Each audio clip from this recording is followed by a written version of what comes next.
আসসালামু আলাইকুম। সংবাদে আপনাদের সবাইকে স্বাগত জানাচ্ছি। আমি ফিরোজ তোহা। শুরুতেই আরবে কেবলস সংবাদ শিরোনাম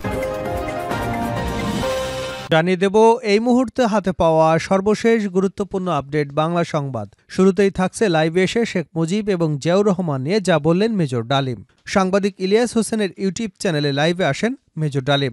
রোববার বিশেষ লাইভে যুক্ত হয়েছেন বীর মুক্তিযোদ্ধা মেজর ডালিম বীর বিক্রম শিরোনামের এই লাইভে যুক্ত হন প্রাক্তন এই সামরিক কর্মকর্তা। লাইভে এসে ডালিম বলেন, মুজিব মারা যায়নি, একটি সেনা অভ্যুত্থানে নিহত হয়েছেন। বাকশাল বিদায়ের পরে কোটি কোটি মানুষ রাস্তায় নেমে এসে শুকরিয়া আদায় করেছে। তিনি বলেন, শেখ মুজিব তার জুলুমের মাত্রা এতটাই তীব্র করেছিল, স্বৈরাচারী আচরণের মতো, যে তখন মানুষ রবের কাছে মুক্তি চাচ্ছিল তার জুলুমের অবসানের জন্য। এবারে জানাবো শেখ হাসিনাকে ফিরিয়ে আনার ব্যাপারে আশাবাদী সরকার। সাবেক প্রধানমন্ত্রী শেখ হাসিনাকে ফিরিয়ে আনার ব্যাপারে অনেক বেশি আশাবাদী জানিয়েছেন প্রধান উপদেষ্টার প্রেস সেক্রেটারি শফিকুল আলম। বলেন, হাসিনার আমলে পাম্পাচারের শেষ নেই, তাকে আমরা বিচারের আওতায় আনব। জানাবো ভারতীয় সাংবাদিক পালকি শর্মার প্রতিবেদন মিথ্যা। ইউটিউব চ্যানেল ফার্স্ট পোস্ট এবং বিডিডি গেস্ট নামে একটি নিউজ পোর্টালে ভারতীয় সাংবাদিক পালকি শর্মার প্রযোজনায় স্বরাষ্ট্র সচিব নাসিমুল গনিকে নিয়ে সম্প্রতি প্রকাশিত প্রতিবেদনটি মিথ্যা এবং বানোয়াট বলে জানিয়েছেন প্রধান উপদেষ্টার প্রেস উইং। সম্প্রতি ভারতীয় সাংবাদিক পালকি শর্মা এই দুই সংবাদ মাধ্যমে স্বরাষ্ট্র মন্ত্রণালয়ের সিনিয়র সচিব নাসিমুল গনিকে জড়িয়ে একটি মিথ্যা ও বানোয়াট প্রতিবেদন প্রকাশ করেন। এদিকে বেগম খালেদা জিয়ার বাসায় বিএনপির স্থায়ী কমিটির সদস্যরা। বিএনপি চেয়ারপারসন খালেদা জিয়ার বাসায় গেছেন দলটির স্থায়ী কমিটির সদস্যরা। রবিবার রাত ৮টার আগে দলটির স্থায়ী কমিটির সদস্যরা বেগম জিয়ার বাসায় উপস্থিত হন। স্থায়ী কমিটির সদস্য খন্দকার মোশাররফ হোসেন সহ বেশ কয়েকজন উপস্থিত হন। এবারে থাকছে ২০ জানুয়ারি থেকে বাড়ি বাড়ি গিয়ে ভোটারদের তথ্য সংগ্রহ। আগামী ২০ জানুয়ারি থেকে বাড়ি বাড়ি গিয়ে ভোটারদের হালনাগাদ কার্যক্রম শুরু করতে যাচ্ছে নির্বাচন কমিশন। সারা দেশে টানা ২ সপ্তাহ বাড়ি বাড়ি গিয়ে ভোটারদের তথ্য সংগ্রহ করবে এসে। রোববার নির্বাচন কমিশন সচিবালয়ের সিনিয়র সহকারী সচিব মোহাম্মদ নাসিরউদ্দিন চৌধুরী স্বাক্ষরিত পরিপত্রে এ তথ্য জানানো হয়। এবং সর্বশেষ জানাবো হৃদয় বিদারক আন্তর্জাতিক সংবাদ। জাতিসংঘে কান্নায় ভেঙে পড়লেন ফিলিস্তিনের রাষ্ট্রদূত। জাতিসংঘে বক্তব্য রাখতে গিয়ে কান্নায় ভেঙে পড়েছেন ফিলিস্তিনের রাষ্ট্রদূত রিয়াদ মানসুর। জাতিসংঘের নিরাপত্তা পরিষদে অবরুদ্ধ গাজা উপত্যকার পরিস্থিতি নিয়ে তিনি বলেছেন, এই নরক অবস্থা বন্ধে আপনাদের সবার দায়িত্ব রয়েছে। আমাদের সবাইকে মিলে এই গণহত্যা বন্ধ করতে হবে। ২০২৩ সালের ৭ অক্টোবর অবরুদ্ধ গাজা উপত্যকা থেকে ইসরায়েল অভিমুখে হাজার হাজার রকেট ছড়ে মুক্তিকামী ফিলিস্তিনি সশস্ত্র সংগঠন হামাস। এতে ইসরায়েলে নিহত হয় প্রায় ১,৪০০ জন। এর পরের বছর অবরুদ্ধ গাজা উপত্যকায় চালানো নিপীড়ন আরও জোরালো করে ইহুদিবাদী ইসরায়েল। এখন পর্যন্ত সেখানে করা হামলায় ৪৫,০০০-এরও বেশি নিরীহ ফিলিস্তিনি প্রাণ হারিয়েছেন, আহত হয়েছেন লক্ষাধিক। তাদের বর্বর হামলা এখনও চলছে। প্রতিদিনই মৃত্যুর মিছিলে যোগ হচ্ছে নতুন নতুন নিরীহ মানুষ। এতক্ষণ শিরোনাম শুনছিলেন, এবার বিস্তারিত। প্রিয় দর্শক, আপনি যদি এই চ্যানেলে নতুন হয়ে থাকেন, ভিডিওটি দেখতে দেখতে চ্যানেলটি সাবস্ক্রাইব করে আমাদের সঙ্গে থাকুন। আর এই ভিডিও সম্পর্কে আপনি আপনার মূল্যবান মতামতটি কমেন্ট বক্সে জানিয়ে দিন। আর হ্যাঁ প্রিয় দর্শক, জানিয়ে দিন ভিডিওটি কোথা থেকে দেখছেন।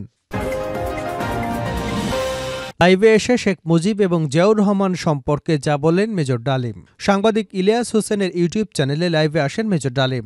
রবিবার বিশেষ লাইভে যুক্ত আছেন বীর মুক্তিযোদ্ধা মেজর ডালিম। বীর বিক্রম শিরোনামে এই লাইভে যুক্ত হন প্রাক্তন এই সামরিক কর্মকর্তা। লাইভে এসে মেজর ডালিম বলেন, মুজিব মারা যায়নি, একটি সেনা অভ্যুত্থানে নিহত হয়েছেন।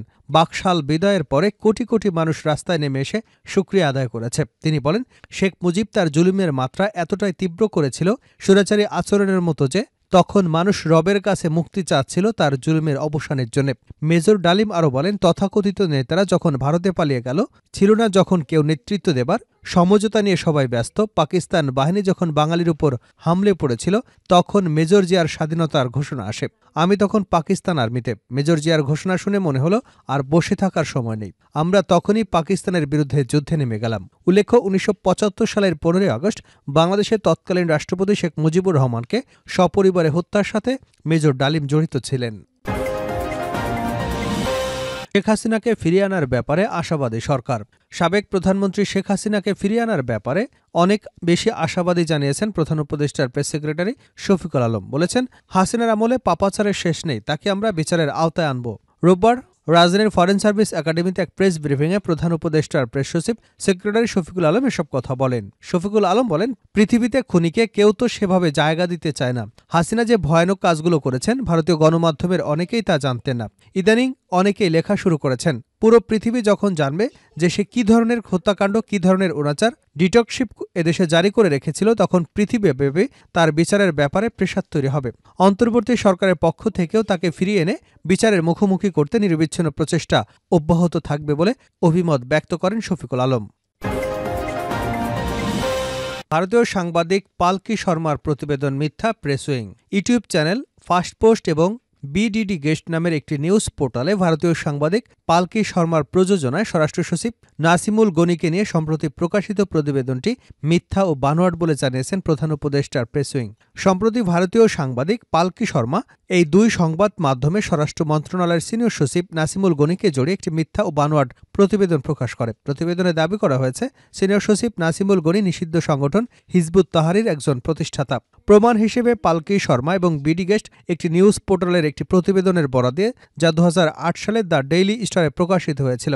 অথচ ডেইলি স্টারের প্রতিবেদনে উল্লেখ করা নাসিমুল গনি এবং স্বরাষ্ট্র মন্ত্রণালয়ের সিনিয়র সচিব নাসিমুল গনি দুজন ভিন্ন ব্যক্তি।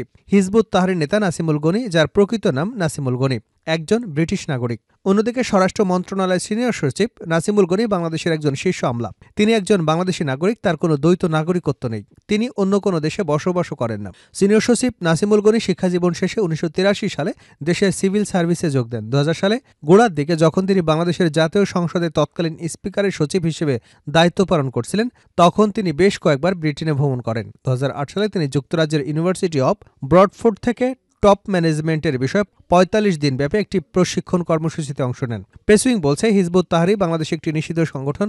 কোনো সরকারি কর্মকর্তা নিষিদ্ধ রাজনৈতিক সংগঠনে যোগ দেবার প্রশ্নই ওঠে না। নাসিমুল গনি ছাত্র অবস্থায়ও কখনো কোনো রাজনৈতিক দলের সদস্য ছিলেন না। অন্তর্বর্তী সরকার ক্ষমতা গ্রহণের পর বাংলাদেশ পুলিশ হিজবুত তাহরির বেশ কয়েকজন সদস্যকে অবৈধ কার্যকলাপের জন্য গ্রেপ্তার করেছে। সংগঠনটির উপর থেকে নিষেধাজ্ঞা প্রত্যাহারের কোনো পরিকল্পনা সরকারের নেই। খালেদা জিয়ার বাসায় বিএনপির স্থায়ী কমিটির সদস্যরা। বিএনপি চেয়ারপারসন খালেদা জিয়ার বাসায় গেছেন দলটির স্থায়ী কমিটির সদস্যরা। রোববার রাত 8টার আগে দলটির স্থায়ী কমিটির সদস্যরা বেগম জিয়ার বাসায় উপস্থিত হন। বিএনপি চেয়ারপারসনের বিদেশ যাত্রাকে কেন্দ্র করে এই সাক্ষাৎ অনুষ্ঠিত হচ্ছে।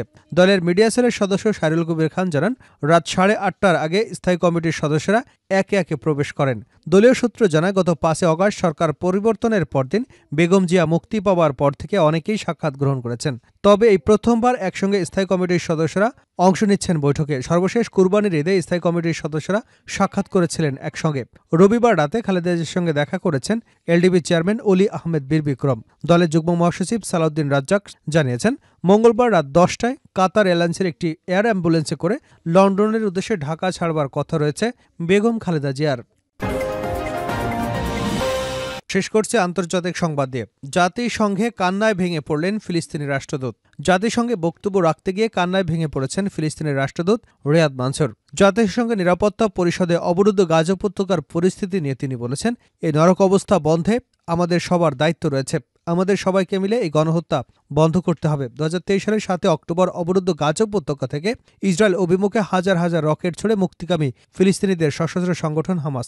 এতে ইসরায়েলে নিহত হয়েছে 1400 জন। এর পরের বছর অবরুদ্ধ গাজা উপত্যকায় চালানো নিপীড়ন আরও জোরালো করে ইসরায়েলি বাহিনী।